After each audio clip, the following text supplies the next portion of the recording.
जिस तरह हम पहले पैगंबर भेजते रहे हैं उसी तरह ए नबी हमने तुमको इस उम्मत में जिससे पहले बहुत सी उम्मतें गुजर चुकी हैं भेजा है, ताकि तुम इनको वो किताब जो हमने तुम्हारी तरफ भेजी है पढ़कर सुना दो। और ये लोग रहमान को नहीं मानते। कह दो वही तो मेरा परवरदिगार है, उसके सिवा कोई माबूद नहीं। मैं उसी पर भरोसा रखता हूं और उसी की तरफ रुजू करता हूं। और अगर कोई कुरान ऐसा होता कि उसकी तासीर से पहाड़ चल पड़ते या जमीन फट जाती या मुर्दों से कलाम कर सकते तो क्या ये लोग ईमान ले आते? बात यह है कि सब बातें अल्लाह के इख्तियार में हैं। तो क्या मोमिनों को इससे इत्मीनान नहीं हुआ कि अगर अल्लाह चाहता तो सब लोगों को हिदायत के रास्ते पर चला देता? और काफिरों पर हमेशा उनके आमाल के बदले आफत आती रहेगी या उनके मकानात के करीब नाजिल होती रहेगी, यहां तक कि अल्लाह का वादा आ पहुंचे। बेशक अल्लाह वादा खिलाफ नहीं करता। और तुमसे पहले भी रसूलों के साथ तमस्खुर होते रहे हैं, तो मैंने काफिरों को मोहलत दी, फिर मैंने उनको पकड़ लिया। सो देख लो कि मेरा अजाब कैसा रहा। तो क्या वो जो हर शख्स के आमाल का निगरां और निगहबान है, वो बुतों की तरह बेइल्म बेखबर हो सकता है? और इन लोगों ने अल्लाह के शरीक मुकर्रर कर रखे हैं। इनसे कहो कि जरा उनके नाम तो लो। क्या तुम उसे ऐसी चीजें बताते हो जो रूए जमीन पर हैं और उसे मालूम नहीं? या तुम लोग महज सतही बात की तकलीद करते हो?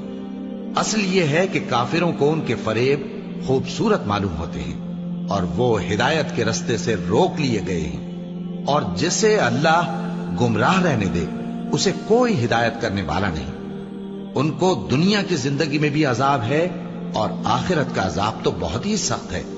और उनको अल्लाह के अजाब से कोई भी बचाने वाला नहीं। जिस जन्नत का परहेजगारों से वादा किया गया है उसकी शान यह है कि उसके नीचे नहरें बह रही हैं, उसके फल हमेशा बाकी रहने वाले हैं और उसके साए भी। ये उन लोगों का अंजाम है जो मुत्तकी हैं, और काफिरों का अंजाम दोज़ख है। और जिन लोगों को हमने किताब दी है वो इस किताब से जो तुम पर नाजिल हुई है खुश होते हैं, और बास फिरके इसकी बाज बातें नहीं भी मानते।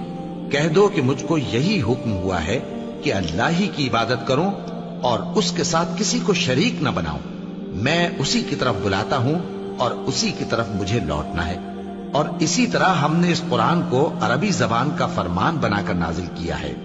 और अगर तुम इल्म आ जाने के बाद इन लोगों की ख्वाहिशों के पीछे चलोगे तो अल्लाह के सामने कोई न तुम्हारा मददगार होगा और न कोई बचाने वाला। और ए नबी हमने तुमसे पहले भी पैगंबर भेजे थे और उनको बीबियां और औलाद भी दी थी।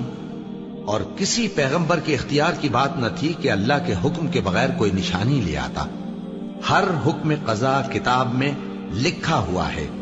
अल्लाह जिस चीज को चाहता है मिटा देता है और जिसको चाहता है बाकी रखता है, और उसी के पास असल किताब है। और अगर हम कोई अजाब जिसका इन लोगों से वादा करते हैं तुम्हें दिखाएं, यानी तुम्हारे रूबरू इन पर नाजिल करें, या तुम्हारी मुद्दत हयात पूरी कर दें, यानी तुम्हारे इंतकाल के बाद अजाब भेजें, तो तुम्हारा काम हमारे अहकाम का पहुंचा देना है और हमारा काम हिसाब लेना है। क्या इन्होंने नहीं देखा कि हम जमीन को उसके किनारों से घटाते चले आ रहे हैं? और अल्लाह जैसा चाहता है हुक्म करता है, कोई उसके हुक्म का रद्द करने वाला नहीं, और वो जल्द हिसाब लेने वाला है। जो लोग इनसे पहले थे वो भी बहुतेरी तदबीरें करते रहे हैं, सो तदबीर तो सब अल्लाह ही की होती है। हर शख्स जो कुछ कर रहा है अल्लाह उसे जानता है। और काफिर जल्द मालूम कर लेंगे कि आखिरत में अच्छा अंजाम किसके लिए होता है। और काफिर लोग कहते हैं कि तुम पैगंबर नहीं हो।